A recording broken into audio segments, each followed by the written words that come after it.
Okay, welcome everyone to yet another Language Matters in the Pacific seminar series organized by or hosted by the USP Linguistics team. And thank you all for joining us. And a bigger thank you to our panelists today, and of course to our moderator. So in the previous webinar, if you've read the abstract, we heard about the high-level talk amongst the ministers about the Council of Pacific Education, how Pacific languages can be brought into the mainstream. And today, we actually get to hear the real movers and shakers, the people who are looking at how these things become a reality. And we are indeed grateful to a very good lineup of panelists, and we will be waiting to hear what are you doing and what we can learn from today. So today our session, Multilingualism and Multiliteracies, Walking the Topic, is the title of our seminar series, and I am very delighted to introduce our moderator for the day. She is Hensi Joy-Mahuri, who is our MA Applied Linguistics student. So thank you, Hensi. I'll pass this over to you now, and thank you for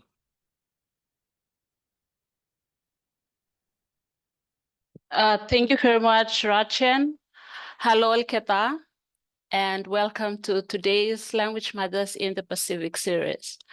My name is Hensi Mahuri, and I'm from Vanuatu. I am deeply honored to be the moderator for today's session. I'm an MA student, like Rachen has mentioned, halfway through my research on multilingual education in Vanuatu. I'm very excited about today's session as the topic itself is close to my heart. So like we have heard from Rajen in our last seminar panel, we heard from experienced educators who talked about the journey that led to the Pacific education ministers taking the stand to embed Pacific languages and culture throughout mainstream education across the region.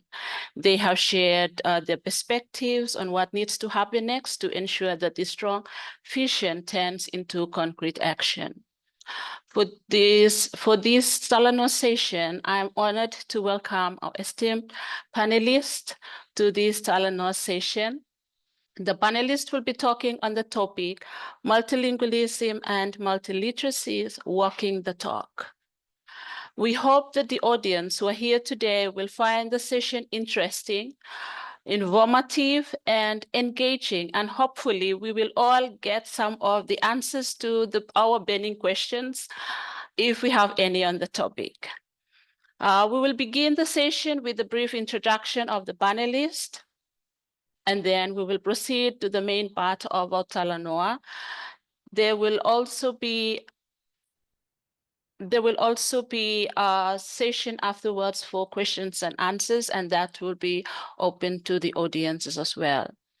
So for this session, for this Talanoa session, we have 5 panelists with us today. Firstly, in no specific order, we have Mrs. Heti Veikune, who is a fellow in curriculum and literacy with the Institute of Education at the University of the South Pacific, USP. We also have Ms. Margareth Saumore, the director and founder, Multilingual and Professional Education Services Association in the Solomon Islands. We are also honored to have with us Mr. James Uri-Puati, who is a language consultant from Cook Islands. We have Mr. Edmund Vurobaravu, who is the primary curriculum coordinator from the Vanuatu Curriculum Development Unit. And finally, we have Ms. Ikelau Misea, who currently works as a Pacific research intern at the Pacific Islands Development Program. And she is also a Belawan language consultant at the Department of Linguistics at the University of Manoa. Hello, Liyuvla, everyone. To begin, I will now invite each panelist to please introduce yourselves in more details and tell us about the type of work you do or the projects you have been involved in that is connected to literacy and or language in this space. So we will begin with Heti. If you could please begin that. Malo elele, malo e tātou mau e ahoni. Ko whiawhia ke ukawat ke tā noa mahoingan. Greetings, everyone. Thank you for inviting me to join this talanoa. My name is Heti Veikune. I'm a fellow in Curriculum and Literacy at the Institute of Education, USP, and I'm based here at Tonga campus. Been with USP for 15 years now, 4 of them at the IOE. And this is after almost 20 years in the Tonga Ministry of Education in teaching and admin positions. I think today I'm to talk about the work that IOE is supporting to develop bilingual readers in Kiribati, Samoa, and the Republic of the Marshall Islands. So for these pieces of work, they're bilingual literacy and numeracy resources. They are For Kiribati and Samoa, they are requested activities from the Ministry of Education under PECREF.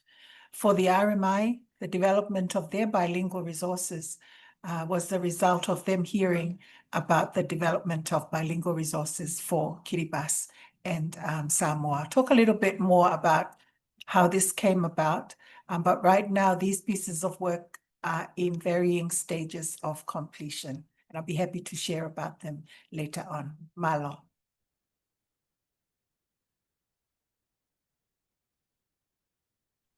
Malo Heti, can we now ask Margareth to introduce herself?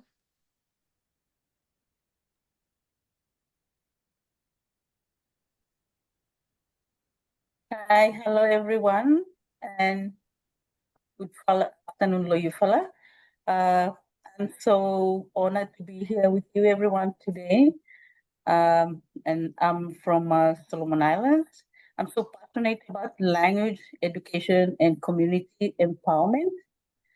Currently, I'm actively involved in literacy training for literacy teachers and early childhood education, as well as developing bilingual books in 6 different languages in the Solomon Islands.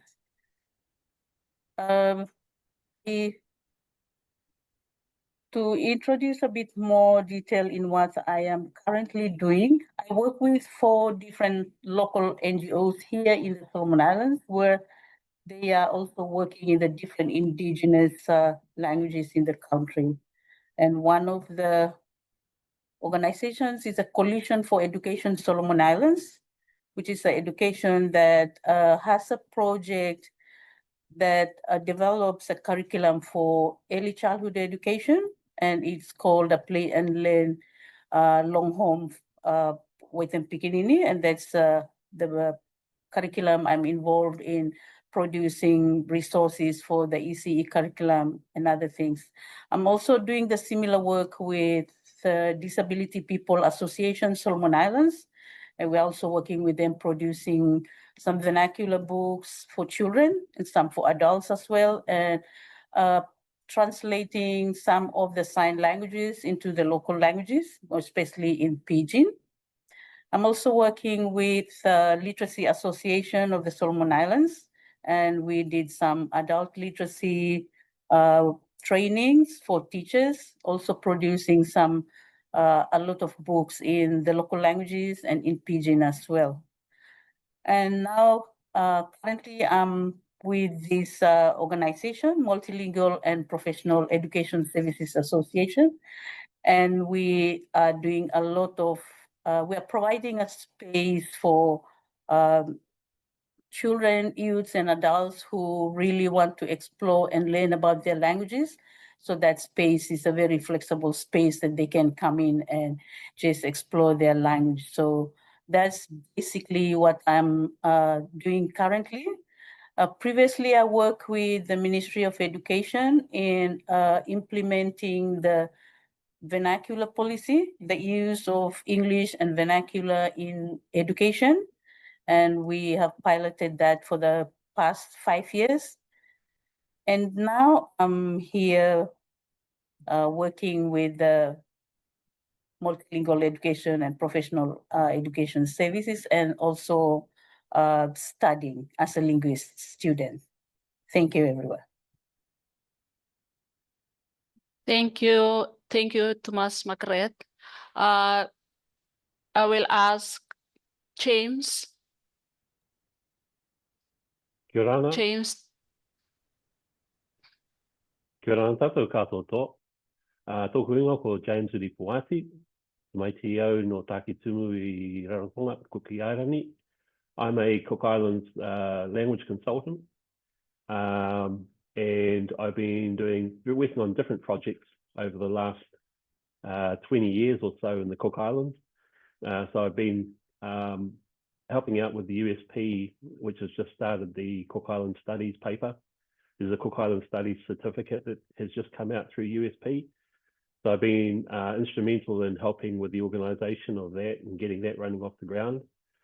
Through that particular certificate, I've started first 2 papers, which were lecturing in the language paper, which is the 101 paper, and also been doing the Cook Island culture paper with the first cohort of students that are going through that. It's groundbreaking. It's pretty new in terms of the Cook Island studies. I believe it's probably the first qualification of its kind in the world. So we've been really blessed to be working with that. Some of the other work that I've been doing in the language space in the Cook Islands, and I say language and culture, has been supporting the Tāki Tumu whānanga in Cook Islands. That's a community-driven initiative which has come out of one of the ariki, who is our paramount chief in Rarotonga. She has teamed up with a group from New Zealand who are also Tāki Timu, which is the New Zealand version of the Tāki Tumu waka in Cook Islands. And we have started to set up a level 5, 6, and 7 diploma in performing arts. The performing arts is pretty much language-based, although there is also a lot of stuff around the Cook Islands culture. So that's a new initiative that's just taken off too. The first cohort have gone through the first 3 stages, level 5, 6, and 7. So I've been lucky enough to be working in that space that support that work, that's important work that's going on there. More recently, we've just made a move back to New Zealand. And at the moment, had a session with Dr. Ake Nicholas yesterday, who is working on an AI program, which is looking at linguistics and also Cook Islands language. And so what I'll be doing for her is to start transcription of the material and data that she has. So that's another really cool space to work in. So really fortunate to be part of today's panel, and I'm looking forward to the discussions ahead. Thank you. Thank you very much. We'll now ask Edmund to introduce yourself, tell us a little bit of what you've been doing. Okay, good afternoon, everyone. Good afternoon, everyone. My name is Edmund Vurobaravu, and I currently serve as the Primary Curriculum Coordinator, Anglophone, at the Curriculum Development Unit for the Ministry of Education in Vanuatu. My role focuses on improvement and teacher support across the country, especially in areas of literacy and language development. A big part of my work is with the current curriculum improvement program, which is currently our national effort to strengthen teaching and learning in primary schools across the country. Alongside this, I've been involved in implementing the National Education Language Policy, which encourages the use of children's vernacular in the early years of schooling. Recently, we've run workshops with teachers from other provinces, helping them to develop resources and strategies to teach literacy through the mother tongue first before moving into English and French, as Vanuatu is a bilingual country. So my work sits in the intersection of curriculum design, teacher training, and community engagement, always with the goal of improving children's reading and learning outcomes. Thank you.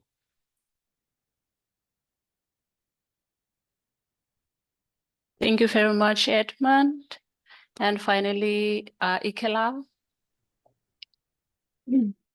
Hello, everyone. My name is Uri-Puati Miss.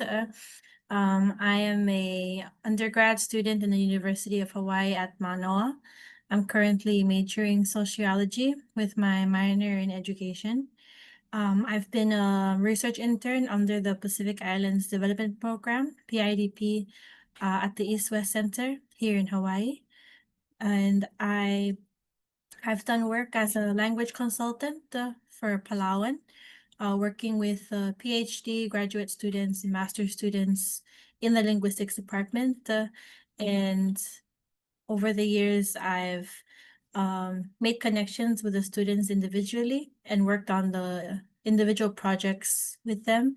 The latest project was with Cedar Lay, who had presented our article and presentation in a language conference in Australia this past July, which is leveraging human-centered design to develop impactful language resources for the Palau community. Palau is a population of about 17,000 with 17,000 or less native language speakers. And just like most of our languages in the Pacific, there are limited resources when it comes to learning and touching the diaspora community for Palauans living on the outside. And through these students who are taking interest with their personal goals of creating language resources for these small spoken languages and the areas that they have in web design, we work together to try to create more language resources for the Palauan languages and hopefully more languages spoken across the Pacific. And I highly appreciate being included in tonight's panel. Thank you.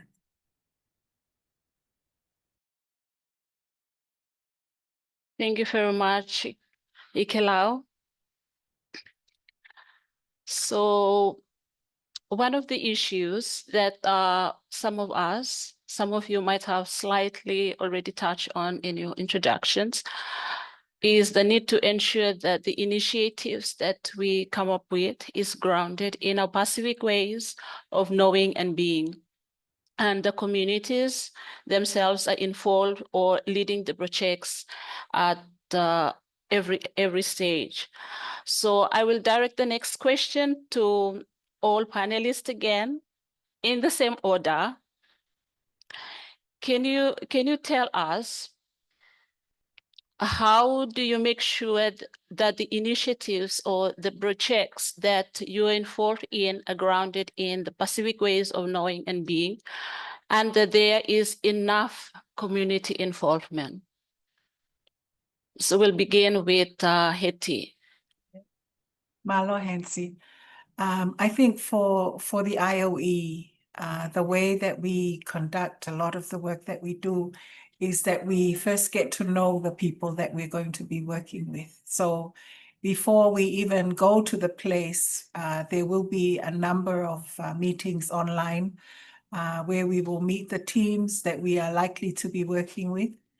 And as much as possible, we find out what it is that they really want and how do they think they're going to achieve it. So always gifting them the autonomy to be able to make the decisions, firstly on the selection of their own. So if we're talking about the bilingual books, selection of their own people to write the books. Remember that I'm talking about Kiribati, Samoa, and the RMI, and I'm Tongan, so I don't know any of those languages, and I can't write the books. So it is gifting them, it's giving them the space to pick their own writers, and then when to finally get there, to still spend a bit of time to get to know them, so that you will learn what it is that they really want. And often it will come out of a seemingly everyday conversation. So the ways of knowing and the ways of being for these people will come out of their own conversations, and we invite them to use their own language when they are trying to decide what kind of books they want to write, what genre they want to use, what language they want to write in first, what levels they want to write for, which parts of the curriculum are they lacking in materials to deliver that part of the curriculum. So almost all of the decisions on the books that they write rest with the people in that country. And I think for me, that is the simplest way of practicing. Before we even let them write about what it is they want to write about, it's in the practice of getting the work rolling and getting it started, is to continue to gift them at every opportunity the time, the space to make their own decisions about the things that they're going to write about. And I think once you get through that, the actual writing of the resources, takes off, because they've been given this safe space to write and be creative and to decide on what language they want to write in first, and all of that, those kinds of decisions always rest with them. So, and for me, that is the celebration of the Pacific ways of knowing and being, and that is often reflected in the stories that they write, and you can see it clearly that they've been given that space, and it comes out very clearly in the things that they write about. Malo. Malo Heti. Margareth, maybe you can tell us about what you've been doing too. Okay, thank you, Nancy. Yeah, and in regards to the question that you asked, language is an aspect of life that connects with collective identity and oral traditions, and that's what forms the foundation of the relationality of the people that we are working with and with the Pacific people. So in the work that we did with the communities, the different local languages, consulting the people and building good relationship with the people is very, very important, more especially when it comes to their languages. As I said, language is part of their life, and they feel that they have the ownership and they own the language. So whenever we did some work like writing stories, we have to involve them. We don't only see them as stakeholders, but we see them as people who are experts in the languages. So whatever initiative we come up with, more specifically in the work that I did with the Ministry of Education, the different non-governmental organizations, it is really, really important to understand that the language that we are working with is something that is part of the people. And if we don't consult them and we don't have them involved and we don't have them have the ownership of being part of the initiatives that we do in the communities, I think there's sometimes that we find some of our projects have failed because of lack of proper consultation and negotiation with the people that they own the languages. So embedding initiatives in cultural protocols is also very, very important. And we did come up with some very indigenous way of collecting information, especially stories and all this, like storytelling. And I think we don't just speak the language, we live the language. And it really reflects the theme for today, like walking the talk. Thank you. Thank you. James, your input to the question, please. Yeah, I suppose I can answer this question from two perspectives. The first perspective is the Cook Islands Studies certificate through USP. I think it was around 3 or 4 years ago. 4 years ago, I think it was, that there were discussions held with the heads of ministries, with the Ministry of Culture, with all the different stakeholders that are that have spoken for so long about having Cook Islands culture and language being placed up above everything. It's been echoed also by the ministers who were talking at that particular meeting with regards to the culture and language being given more status in terms of teaching in their homelands. And so 4 years ago, those discussions happened with the Cook Islands Studies paper. It was around 4 years ago. And all these people came together and we talked about what it could look like to have a certificate of Cook Islands Studies. There was lots of really valuable input from the different heads of ministries. There was also lots of good input from the traditional leaders that had come through that particular meeting as well. So it was consulted on quite widely. The next phase of that was actually getting it to a stage through the USP processes of getting it across the line. But when it actually came to fruition, we were then able to go back to the community and look at who was going to be teaching this information for the Cook Islands Studies.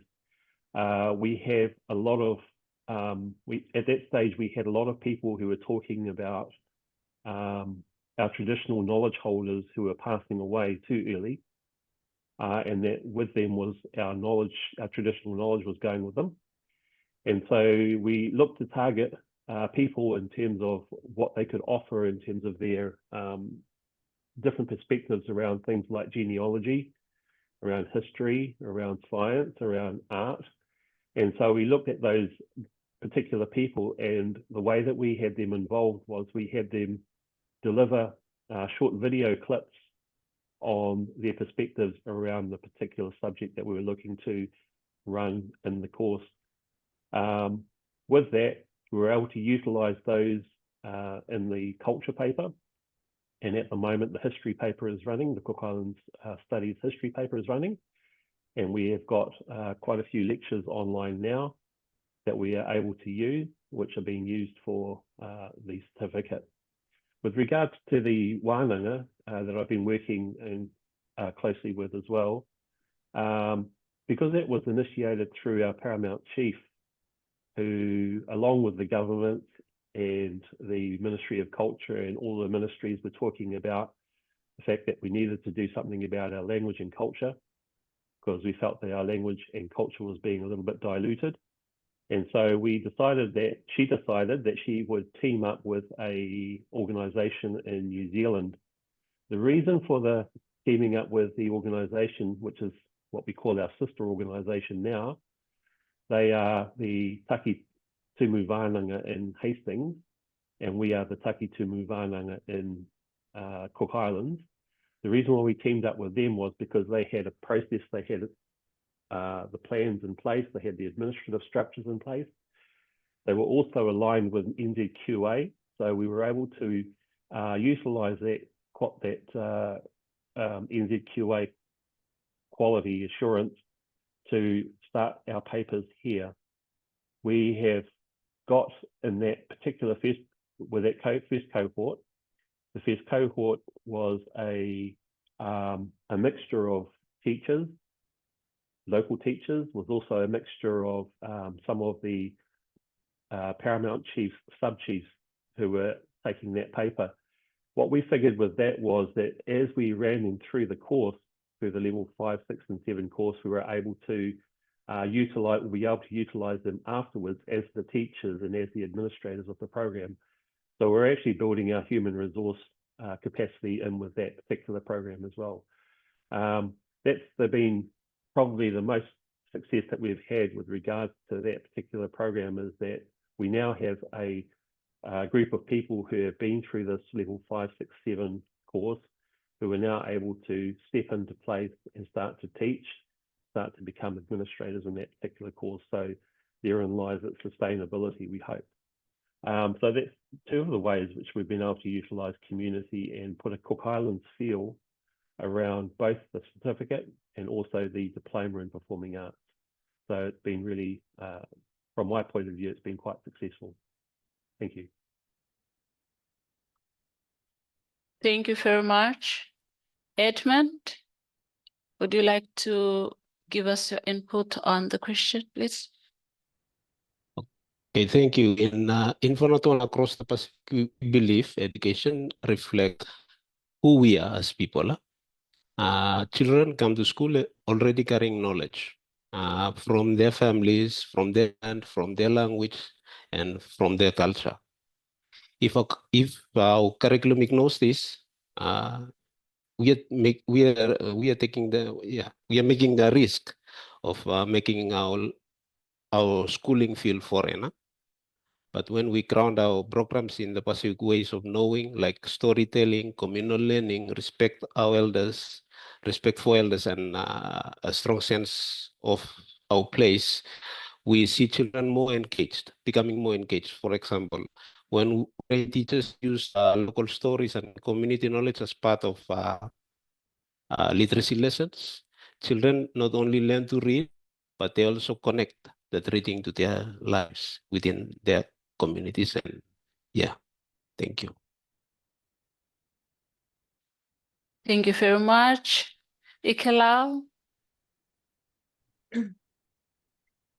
Yes, just to answer the question specifically asking, is there enough community involvement? And in the specific project that I was assisting the graduate student with, it involved a lot of interviewing because he is trying to make a resource for the Palauan language in more of a website or whatever it is needed. He needed to interview a range of people living as a Palauan diaspora, and my job as an intern and as assisting him was to gather as many people that were willing to do interviews with him, and that they willingly took on that role to be interviewed and to answer the questions that are to narrow down his project to see what they would want or need in terms of what a Palauan language resource would look like. If like all the funding aside, what would they want? Because it's directed towards them. Because students, I'm a student that was born and raised in Palau, with Palauan as my first language spoken at home.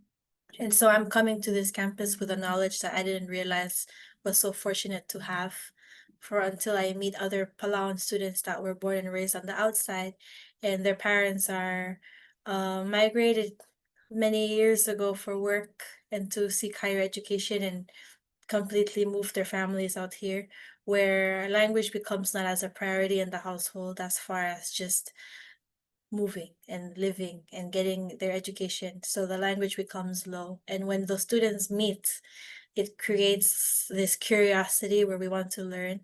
I'm happy to teach whatever I know, but there's no website, there's nothing else for me to back up what I have about. So with this resource, it could build that bridge between our oral speaking language and teaching, and hopefully have it written down, and that it could be easier to not only teach others, but sustain and preserve the language that's already so not widely spoken. So I think the community involvement is more than enough, and in the ways that it all counts.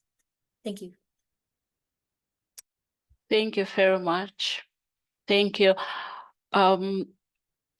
Something that I've been confronted with in my recent data collection in schools on my home island in Vanuatu is that there are different attitudes among the teachers themselves about whether we should be using our home languages, the vernacular, in education or not. They have their own reasons.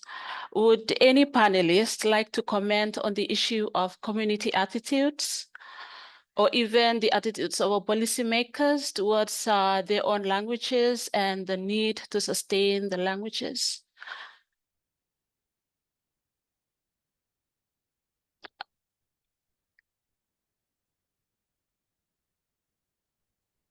I think I can only speak for Tonga. We have a vernacular language policy. Whether it is fully implemented or not remains to be researched. When we go into work in schools, and I also saw this when we were doing work in Kiribati, Saumore, and in the RMI, the people who came, the writers in the workshops, they also had their own ideas about the vernacular policy in their islands. For Tonga, you have, I think, some teachers who try very hard. We have the language policy that where they are taught in Tongan supposed to be taught in Tongan from ECE to class 3. And then near the end of class 3, they move into oral English. And so they graduate up. By the time they get into high school, they are mostly supposed to be taught in English. Whether that is the practice or not, we don't really know. When we work in schools, you will hear teachers who will say quite outright, who will say, oh, the reason why the reading is poor is because they should have been taught English from class 1.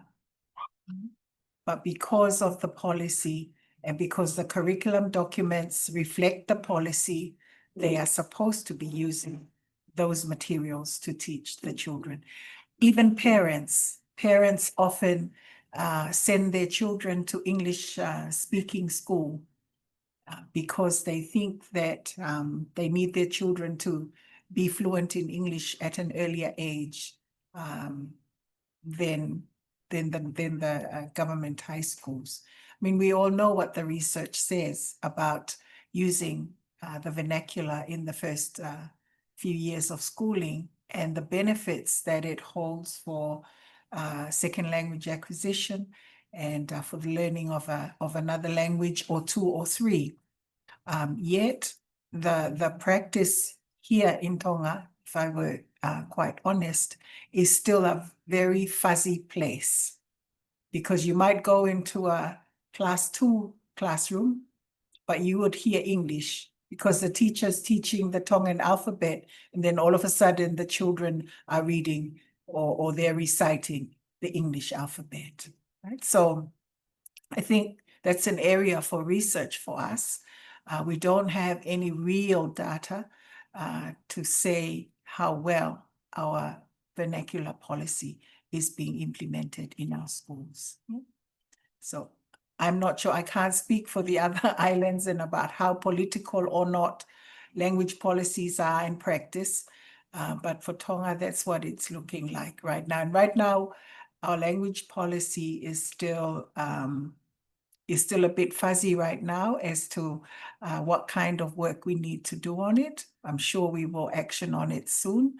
But as for practice in classrooms, I think if you are going in to conduct classroom observation, they will be very careful to use Tongan if you are in a lower primary, right? But we don't know what it's like for every day of the week when no one is observing. Malo. Margareth? Yeah, Chim, sorry. You can go ahead. Okay. Yeah, so similar to Tonga, I guess our islands are geographically spread quite a lot through the Cook Islands. We've got 15 islands throughout the ocean there. And what we're finding is that when they're on the outer islands kids are speaking quite good Māori, which is the vernacular, quite good vernacular there.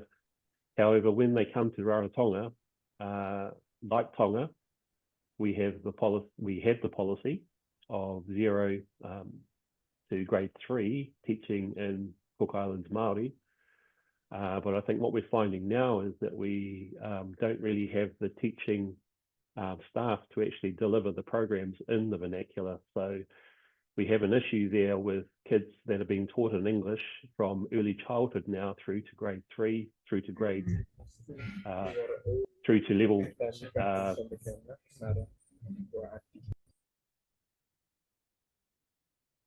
You're right.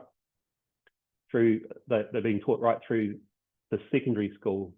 And so on Rarotonga, for example, I think I could probably safely say that there is less than 90% of the, more than 90% of the kids on Rarotonga are not speaking the vernacular.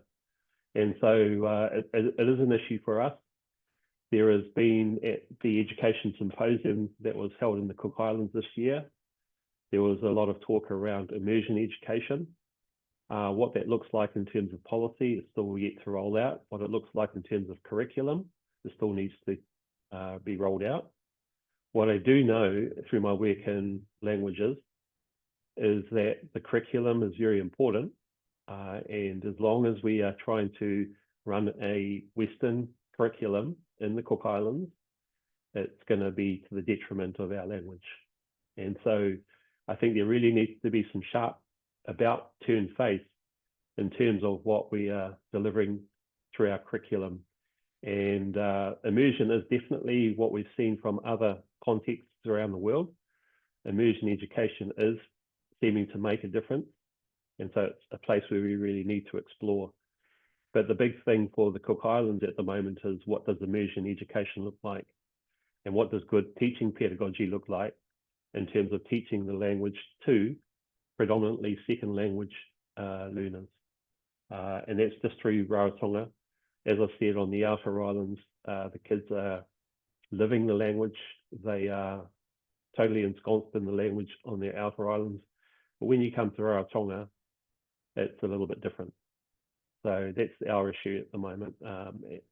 And like Tonga, it does get a bit fuzzy in terms of policy, but I think it's just a matter of understanding and some research around what actually needs to happen with curriculum and how we can enforce those immersion situations or work with those immersion situations to get better engagement with the language. Just finally, one final point. With regards to the parentals, parents that are on the island in Rarotonga, there is quite a complacency with our language in terms of speaking it and in terms of the kids learning it. I think there is more of an attitude that what good is our language going to do for our kids when they need to hit the workforce. And because of the way that Cook Islands is heading in terms of quite a Western style of living, the English is going to be more and more pushed to the front. So those are the things that we need to think about. Thank you, James.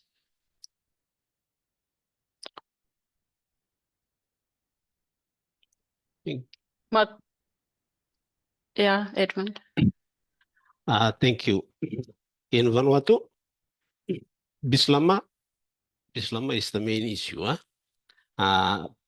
Well, parents feel that there's a need to include vernacular in education, but they feel different when we try to introduce Bislama as a medium of instruction within the schools. So that's the main issue here in Vanuatu. And a few years back, one of the former prime ministers decided to cancel off everything and ask all schools to go back to normal, to teach English and French starting from year 1 to 3, despite a policy stating that 0 to grade 3 we use vernacular. We still have that policy in place, but currently we are facing difficulties to implement the policy since it's been put aside by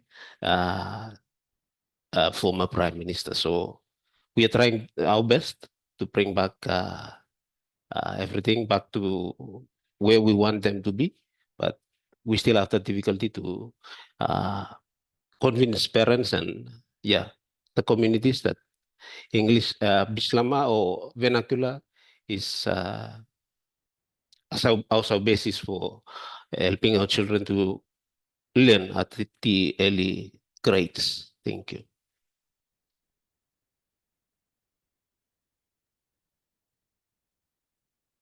Thank you, Thomas Edmund. Margaret?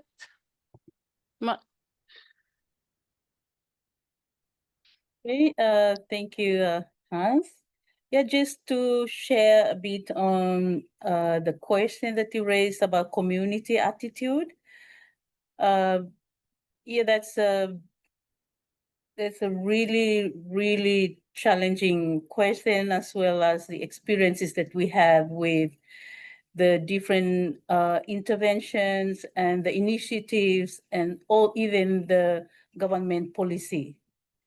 So talking from experience with the policy that we implemented back then in the schools, it's really, really challenging in the beginning, because the teachers, even the parents, they don't really believe in using the local languages in schools.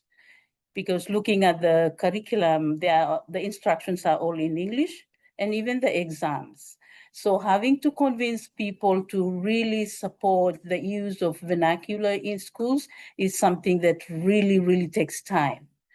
And I think what we did during that time is we really go down from time to time to give awareness and give them really touching and specific examples that really convince them.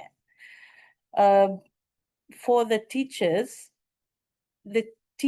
really, they understand that the use of vernacular is the best way to go, but they don't know what to do, because there were no resources, not enough resources. So they tend to think that the use of English is more better than the use of local language at this point of time.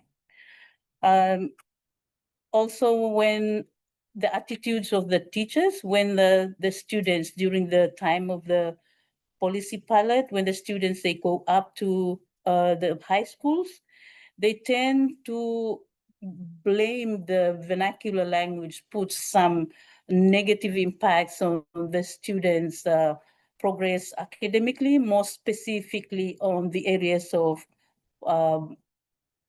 vocabulary, spelling, phonics, and they don't have the more phonemic awareness in English. But actually, learning from that project is something to do with the proper transition from the vernacular language to English. And that's the gap that makes the teachers and even the leaders in the government to have a question over, are we doing the right thing, or is it good to continue with it or not? So there are different reactions from people, but slowly the people came to really understand that this is very, very important. And now with the impacts of the pilot, I think things are slowly coming up to the level where people are beginning to really value and understand the importance for the local languages to be used in schools. Thank you. Thank you very much. There's always a lot of attitudes when we come up with languages. Now, I understand that James has been working a lot with diasporic communities outside the region. And my next question is there any differences, the differences in attitudes for communities living in the diaspora and those in at home?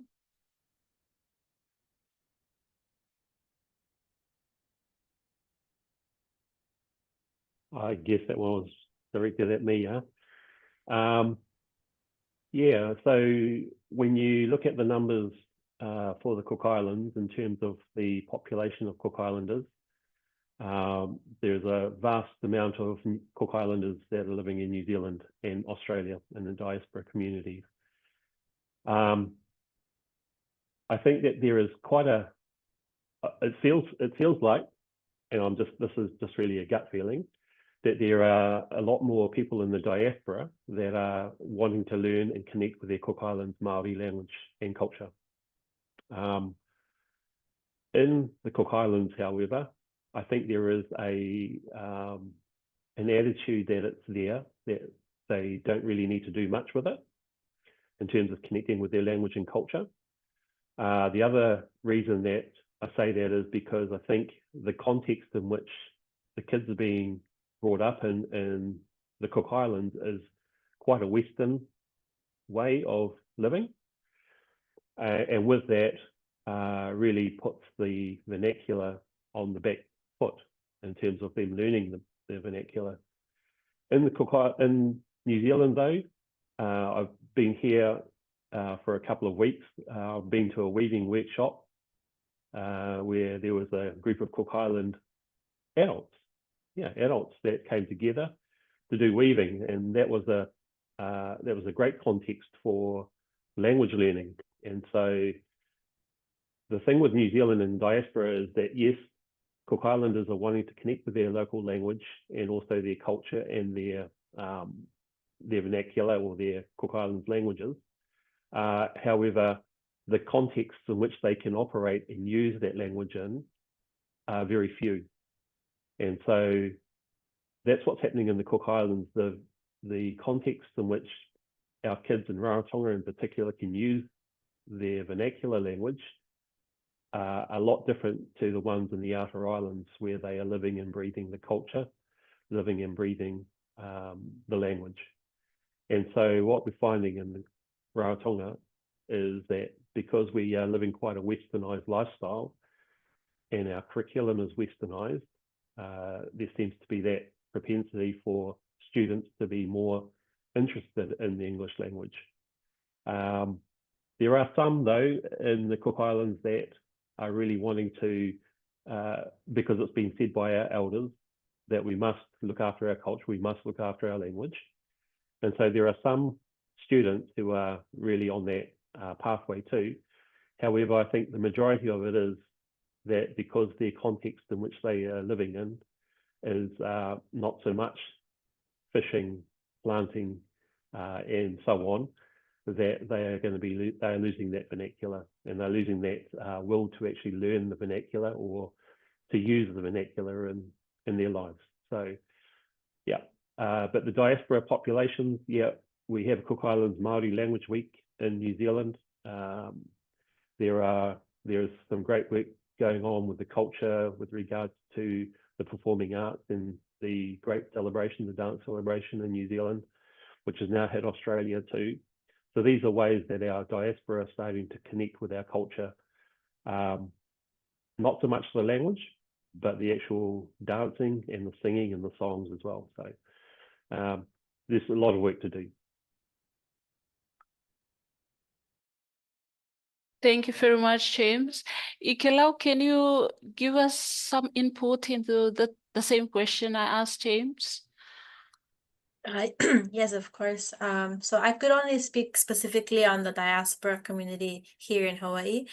From what I've observed from my past 3.5 years of living here and doing undergrad here, I do have a number of family members out here in just the community that's been living here.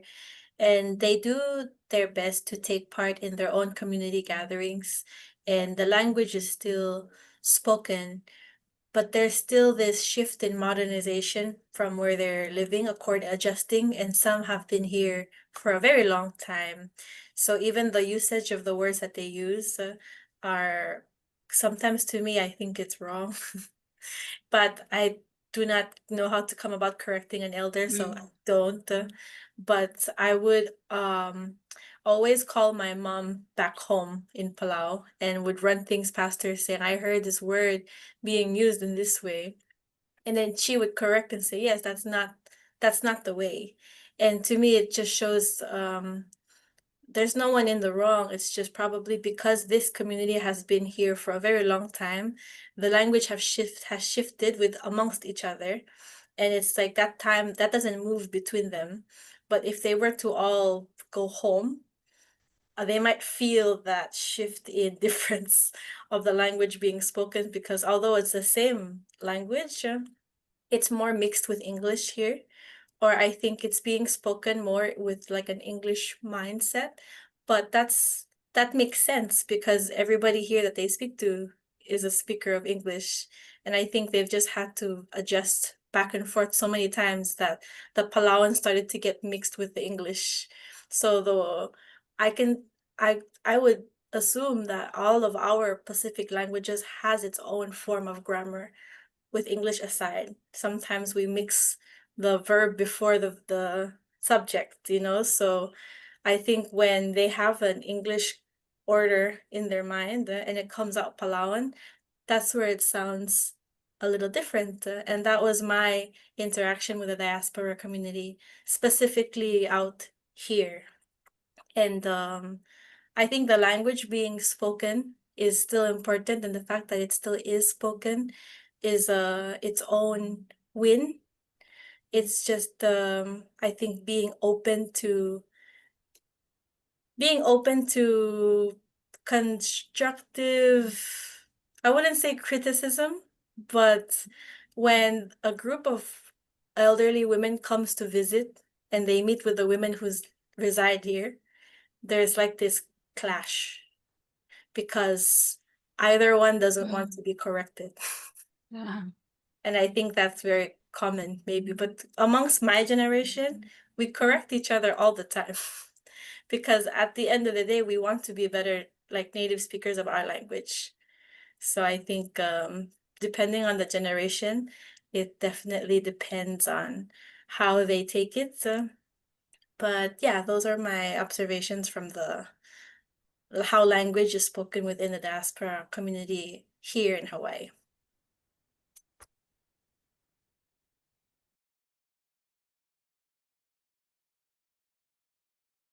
Thank you.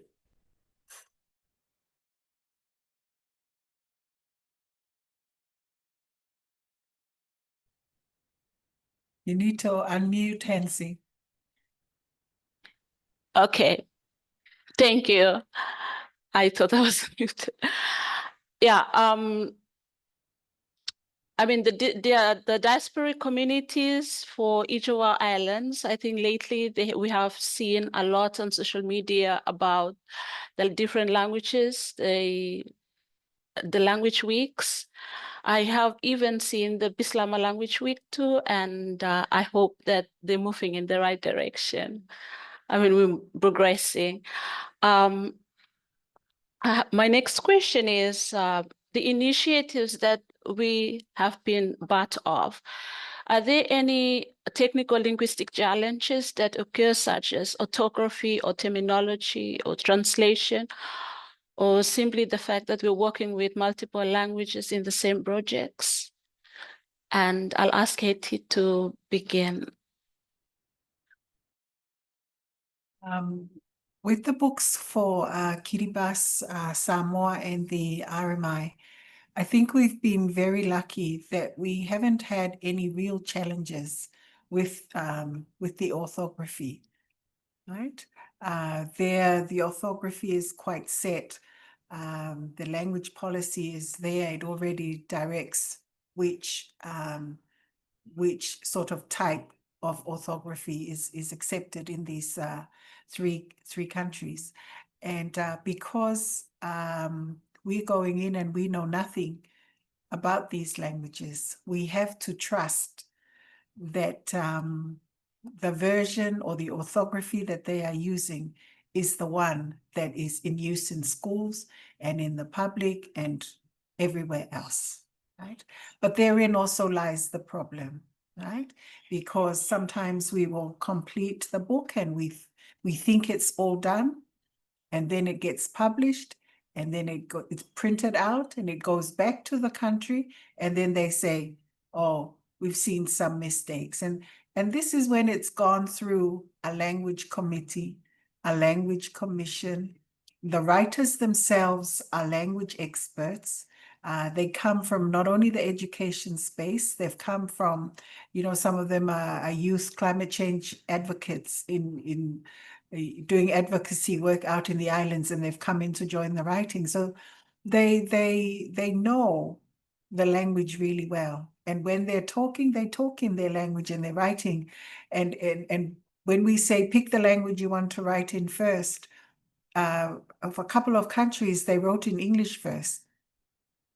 One country, most of them wrote in their first language.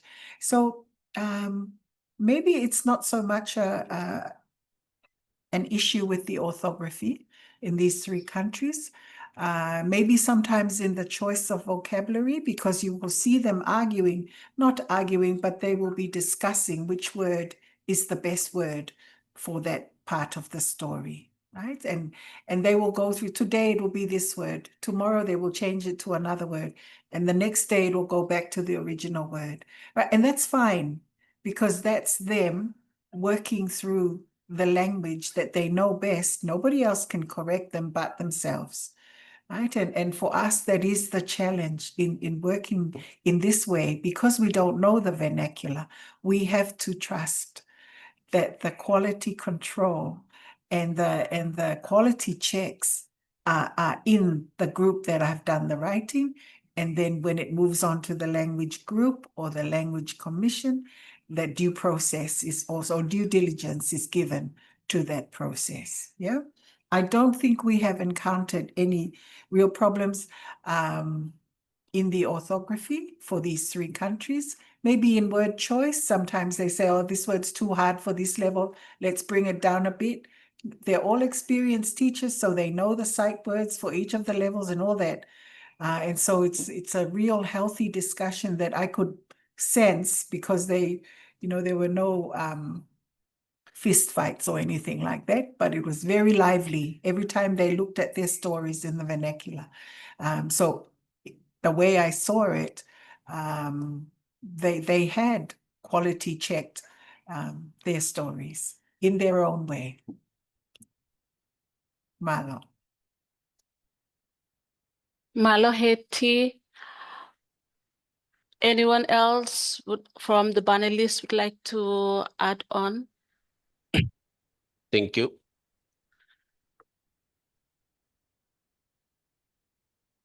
In Vanuatu, there are more than 110 vernacular languages, and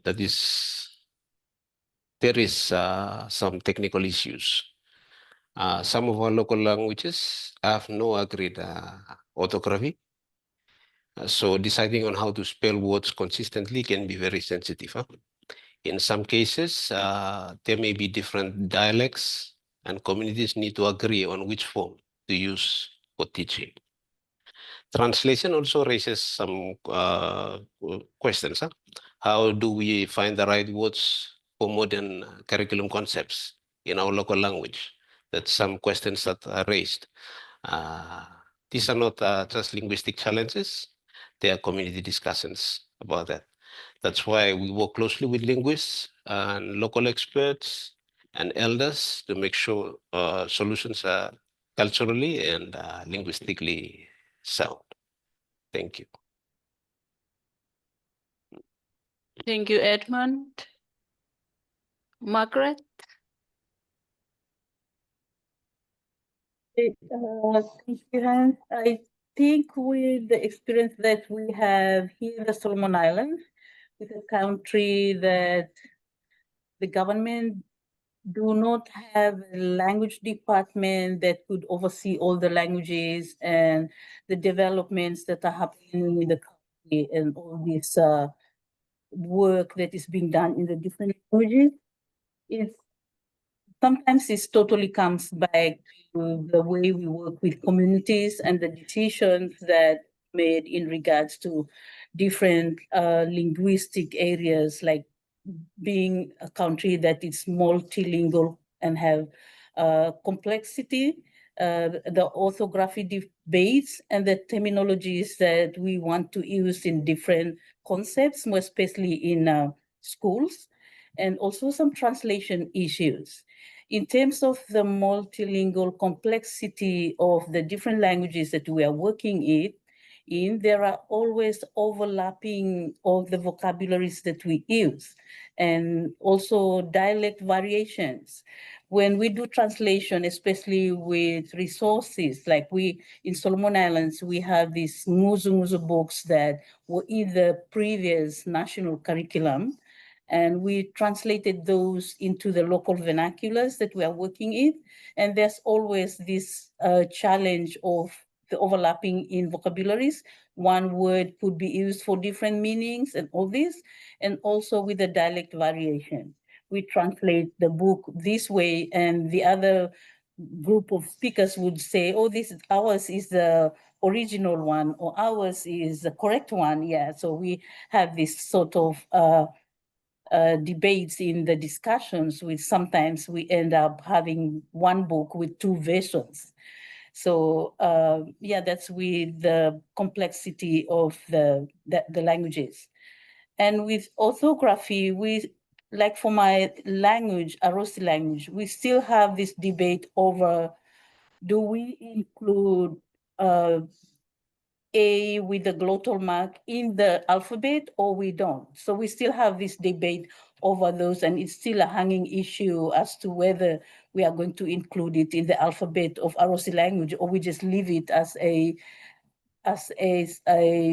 letter that could be just taught in the phonemic awareness or those kind of things. So those are challenges that still remain, and yeah, they're just still there hanging. And in terms of the terminology development, with a lot of developments coming in and new items coming into the country, our local languages, especially in my language, we are trying to find ways to identify different items that come in, which it's kind of a development to the vocabularies in our language, which that also brings debates between the elders who are really fluent in the languages as to whether we are going to include that in the vocabulary list of our language, or we leave it out because it's a foreign language. So those are some challenges that are still hanging. In terms of translation issues, that's the biggest one, more specifically with the experience that we have in translating topics like climate change. How do we explain mitigation or climate change in the local vernaculars? And translation always have an issue when it comes to working with the local communities, because in my language, one English word could mean a sentence. We have to use a sentence in order to translate one word in the vernacular. So yeah, aside from other challenges, those are the challenges that I can share for now. Thank you. Thank you very much. Thank you, Margaret. Aside from the linguistic challenges, all good things always have the other challenges, the physical challenges like resources. So if you could just share the experiences with the challenges that we had with some of the initiatives in relation to the resources, the time and cost, or the government buy-in, or simply the feeling of being maybe a small agent trying to achieve something very big. Yeah, and I'm giving this to any of the panelists.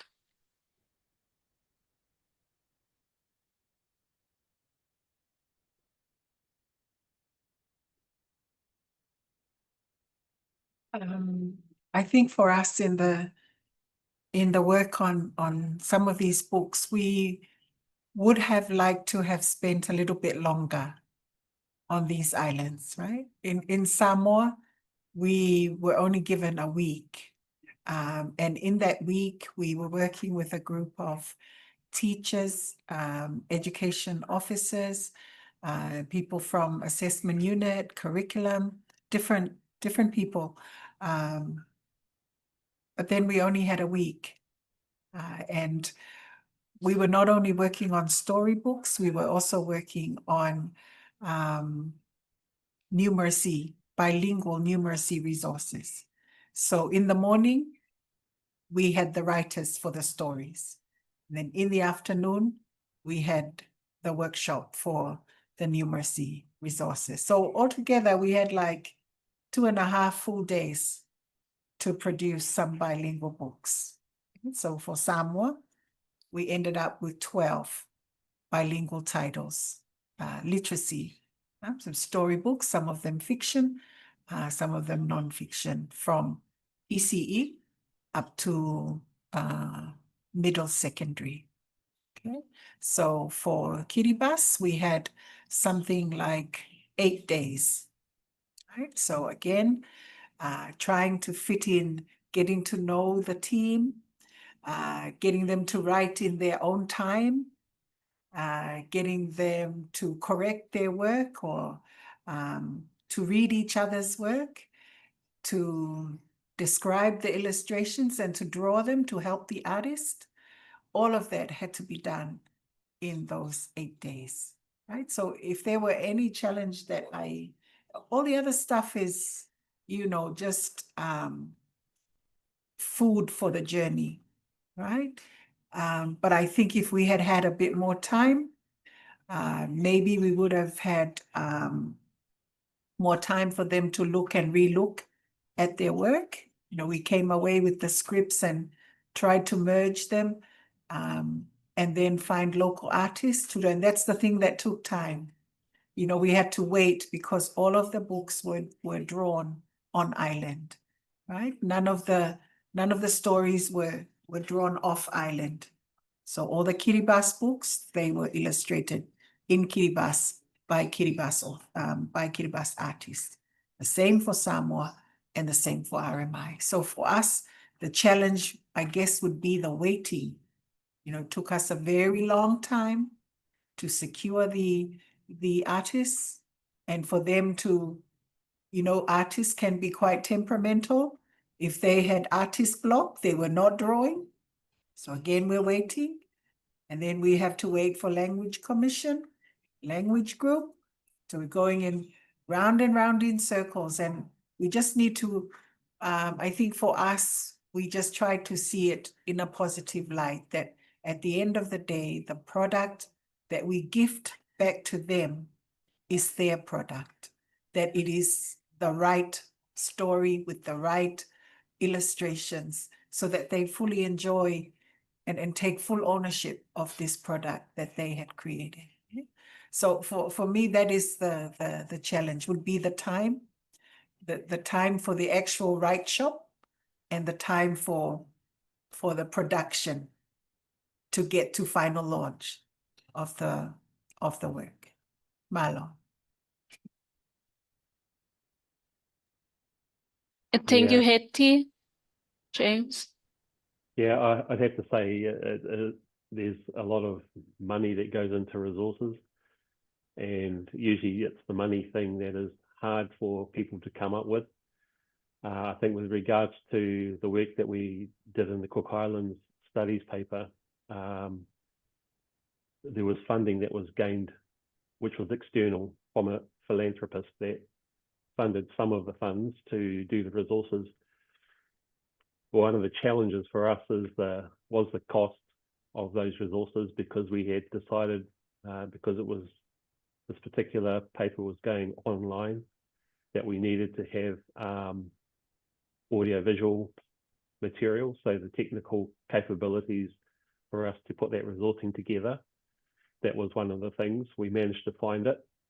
And then for some of the people who were sitting in the papers, because they weren't, some of the resources were filmed in Cook Islands Māori, and so those resources needed to be then transcribed and translated, and subtitles needed to go in with them too, only because some of the people that were taking those courses were not fluent speakers. They were coming in just wanting to connect. It was pretty much a basic grounding in Cook Islands culture. So money is definitely one of the barriers to getting things across the line. with regards to the books too, I know that in education in the Cook Islands, they talk about the resources in there, that there's a lack of books. At times, we've had lots of different workshops with regards to Cook Island writers coming in and writing stories. But again, cost factor and putting the type of material through that is needed.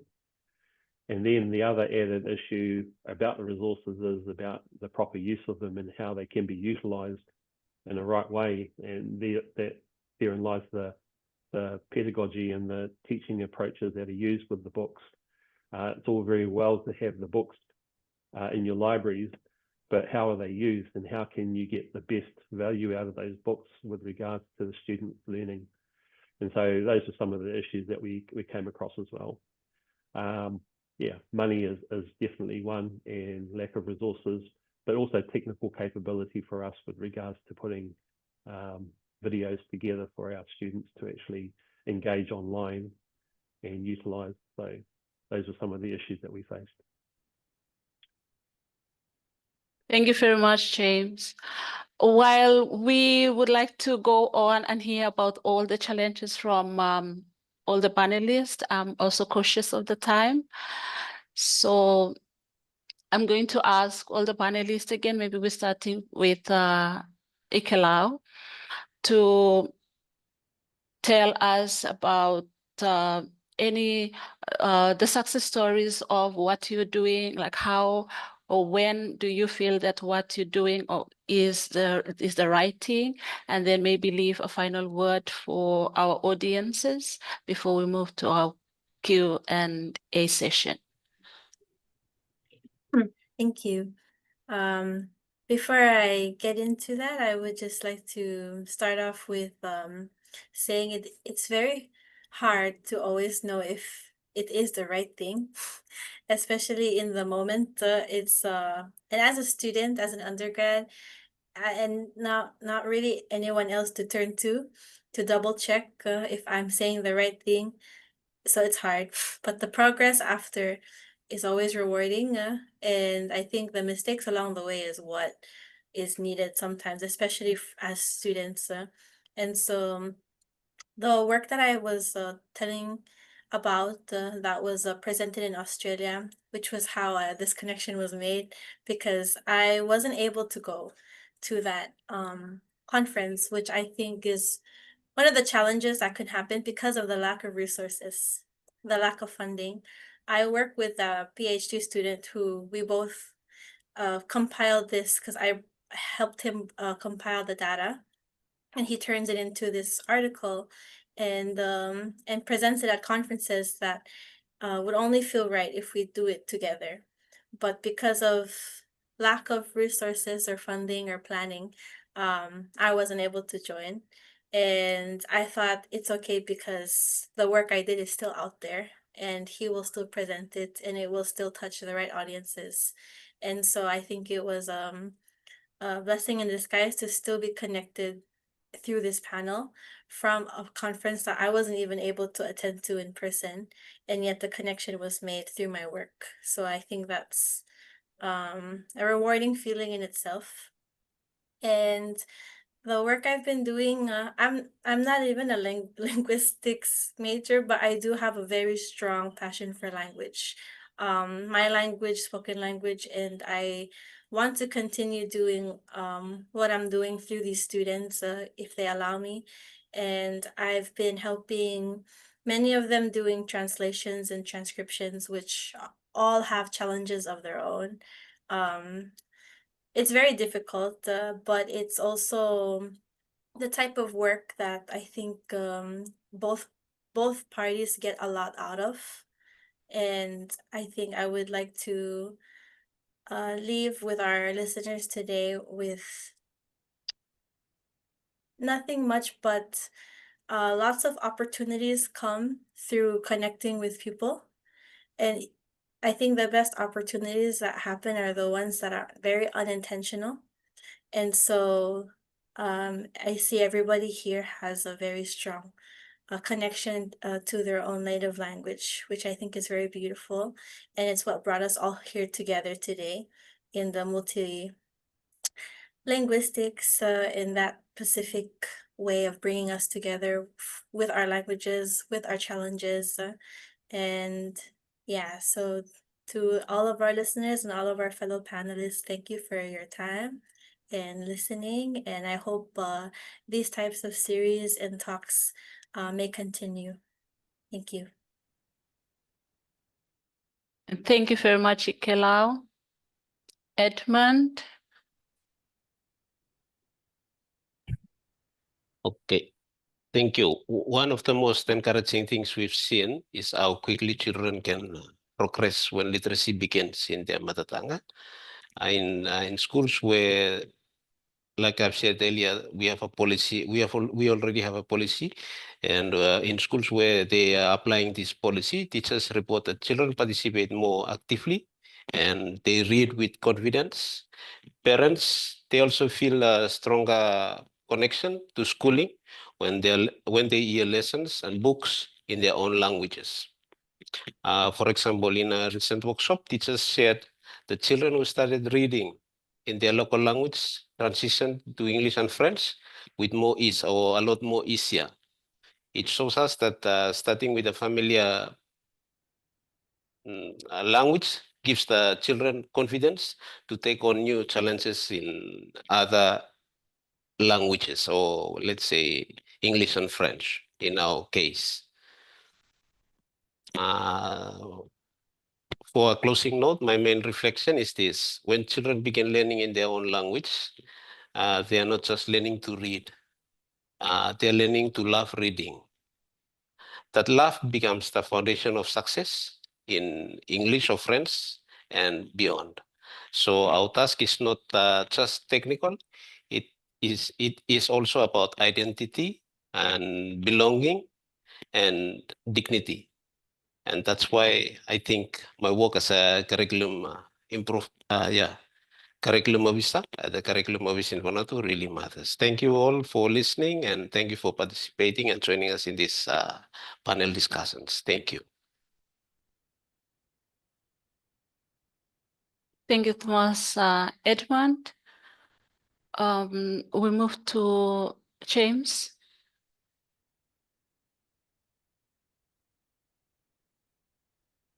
How do we know what we're doing is making a difference? I think from my perspective, in being around the Cook Islands for 20 odd years, I'm a second language learner of our language. So I'm a second language speaker of Cook Islands Māori. I also have been brought up and lived with New Zealand Māori, so taught in bilingual immersion situations in New Zealand. I understand that is a way that we need to be looking at, especially for the Cook Islands example, some of the systems that they have in place here in New Zealand. But I think the biggest draw card for me is that things are community driven, that they are using the grassroots, the people who are on the land, that know the land, and making sure that you bring them along for the journey too, because they're the ones who are that have the stories, that have the indigenous knowledge of the country, that we can utilize as much as we can from those people. So I think the success story is in situations like the immersion, where we're looking to try and implement in the Cook Islands. As I said, with our education symposium, they did talk a lot about the immersion, shift to immersion in schools.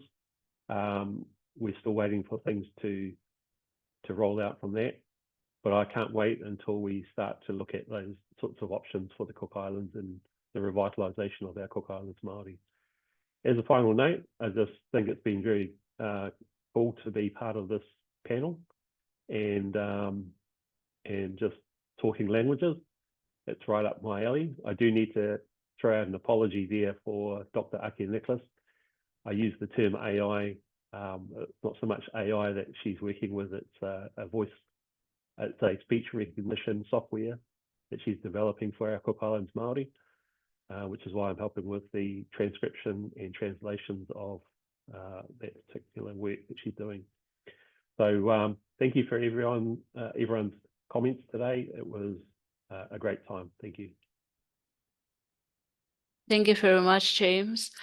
We'll hear from Margaret, and then we'll end with Heti before we move to our Q&A. Thank you. Yeah, I will be sharing the success stories. I think it's an interesting question of how do we know we are doing the right thing, we are doing good things. When implementing policies like in the government, you just implement what is already there. So the question of are we doing the right thing is something that you just say, yeah, we are doing what the government wants, and here's the policy, so we are actually implementing the policy. But coming out from the cycle where there are government fundings, government policies, and all these, coming out into an NGO cycle where you do things that you think could be beneficial to people, but then you still have the question as to are we doing the right thing, or how do we know what we are doing is good? So I would like to share with you some of the work that I did under the newly established organization, the Multilingual and Professional Education.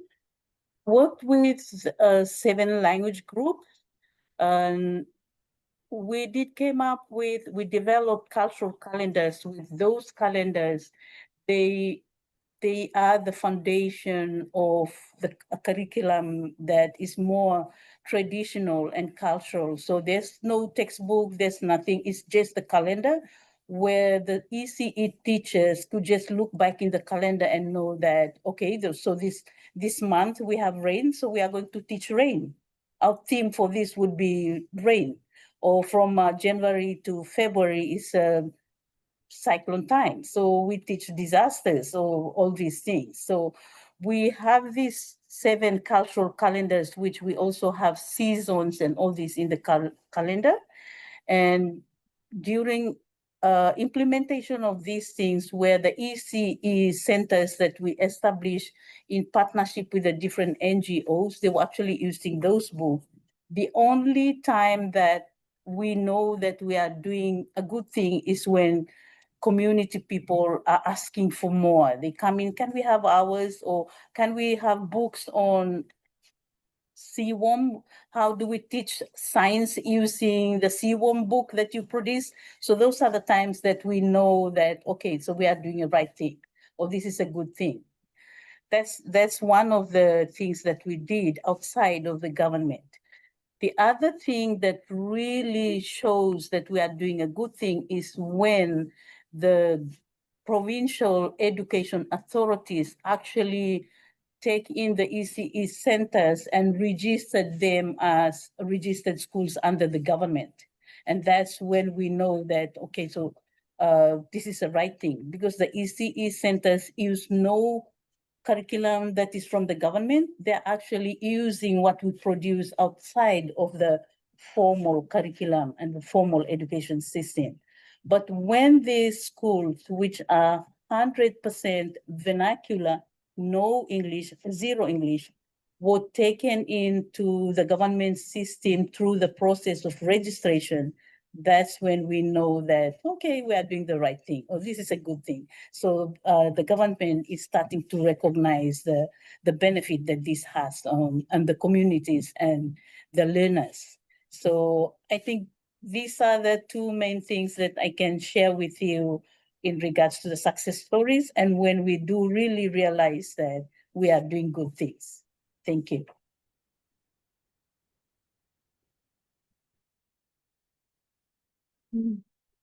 Thank you, Hansi. I'll just continue looking at the time. How do we know we're doing good things? And I just want to go back to the most basic things that we feel, right? And what makes us feel good about something. if I were to refer to the Kakala framework and the Kakala methodology, it is in the moments of mafana. You know you've done a really good thing because you feel the warmth in the achievement of something. You know, it may not have been completely done the way you, in your head, you thought it was supposed to look like, but it's done. And when you see the smiles or the tears on the writers when they read their stories out to each other, they read it out in English or they read it out in the vernacular. And when you see that moment of warmth, and when you see the audience also nod their heads and cry a bit or smile or laugh, it is where there is warmth in belonging somewhere together. So the Mafana moments for me in this exercise was, rather than talking all the time, was listening, was gifting them the space to make their own decisions about the gaps in their resources that they wanted to fill with their stories, and then deciding on the type of story they wanted to write. And that for me was huge Mafana moment, and knowing that you've done a good thing, right? And all I did was I asked the questions and prodded them along so they could end up with a product that they knew was theirs, right? And you encourage each other to write about their old songs and their old stories and draw on indigenous knowledge and see themselves in the stories, you know, and fill the gap for their children and their children's children. I think I just want to end in the recent writings by Seula Johansson, for she talks about the motutapu, relationality and all that. And the idea is that motutapu is a place or an idea or a fictional spot or just a moment in time where people come together. Some people have come from the island and some people have come off the ocean. So they're coming, they each know something, right? And I need what you know from the island so I can go to the island. And those who are leaving the island need something to know something about the ocean that they're going out to.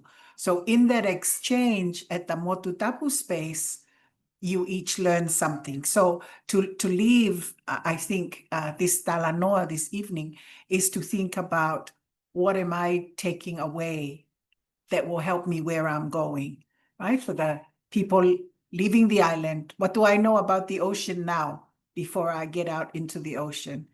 And for the people coming off the ocean, what do I know about the island that I'm going to go to after this? So it's that, it really is a moment of gifting. And then when we know we've done good things, we know it in our hearts, right? Even before the intellectual orthography, blah, blah, language this, language that, it really is a feeling. So when you see the book with the child who ran out into the rain when their mother told them not to go out in the rain, that's already a good thing, right? When you read about your father who got lost at sea because he was going to fish for food for all of you and for all of the island, that is a good thing, right?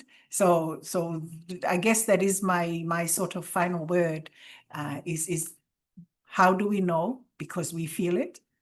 And for this motutapu relational space is leaving this space, the one we've just been in for the last hour and a half, that I leave knowing more to help me to go forward. Malo. Malo Heti. Our time has catch up with us, and we have 2 questions. I can see 2 questions in the chat box. If any member of the audience would like to ask any question, otherwise I'll go straight to read the question that is there in the chat box. The question is from a student, and the question reads, how do you convince a speaker of a vernacular that they need to learn the language, especially those in the communities?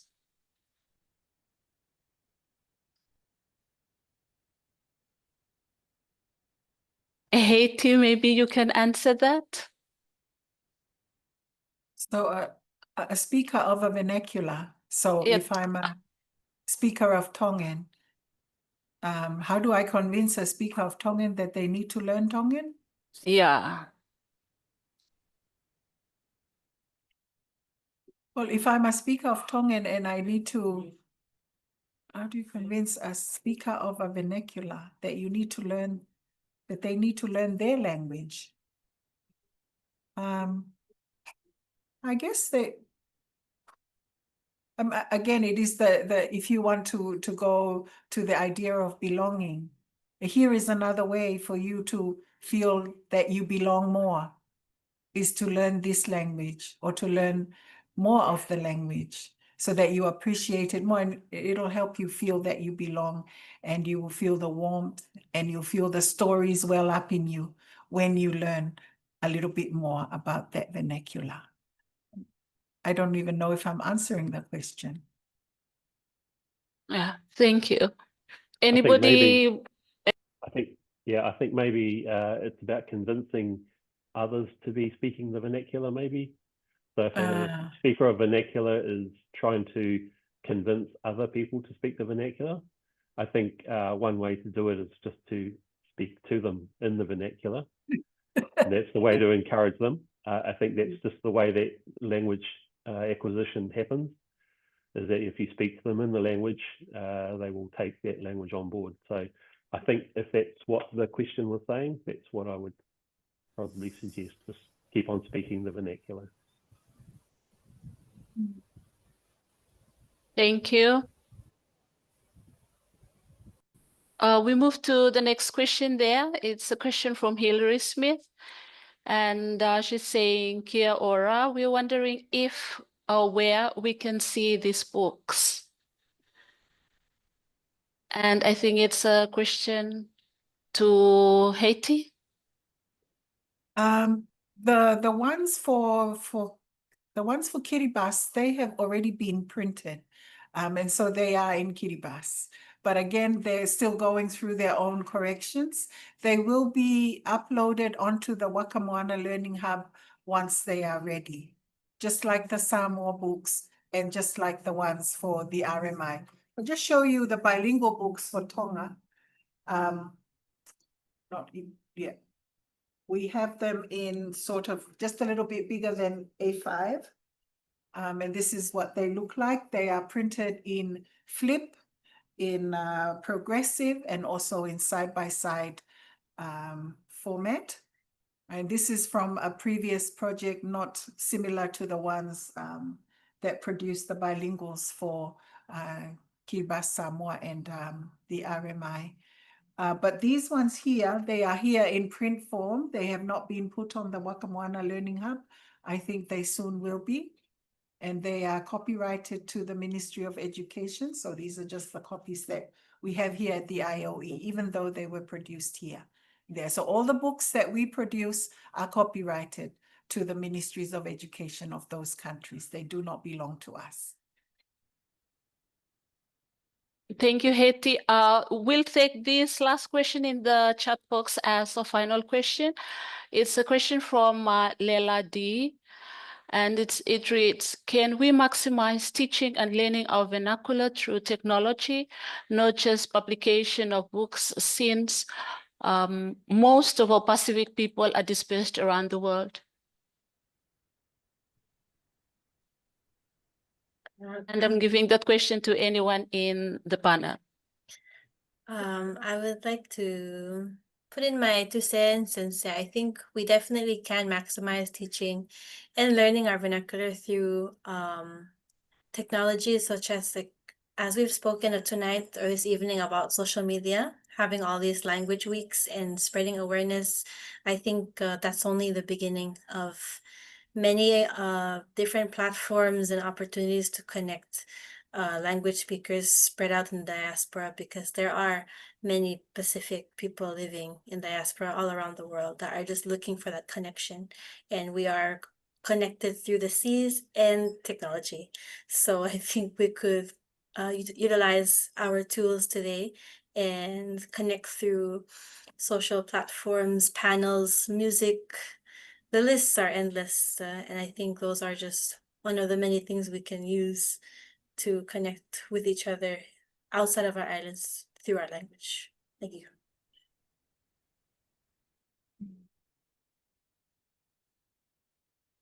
Thank you very much, Ikelau.